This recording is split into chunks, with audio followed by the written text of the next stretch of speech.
The Karnali River, which flows through Nepal for 240 kilometers and carries the history of Khas Arya civilization,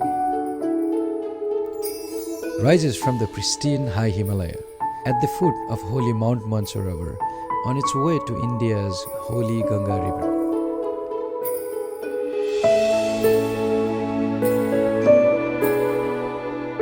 There is no comparison between the historical and cultural wealth and the natural landscape of the Karnali.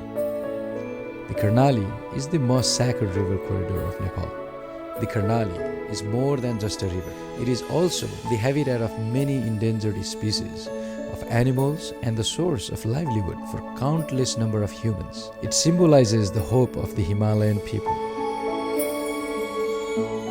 The indigenous fishing communities such as the Badi, Mazi, Razi and Raute people who are nomads in the area.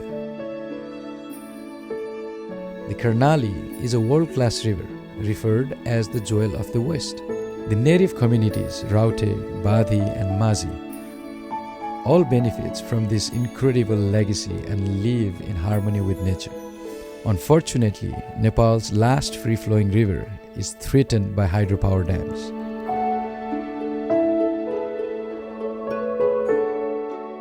The dams would reversibly modify the natural flow pulses of rivers, severely reducing the supply of water, sediments, and nutrients into the lower basin, which is critical for the ecosystem in lower basin. Dam threatens the masir, tiger of river, and other migratory fish species. Why not preserve one of the Nepal's largest river, the Karnali, flowing freely and leave it as a legacy for future generations? We are on the road to conserve this precious river system for our future generations.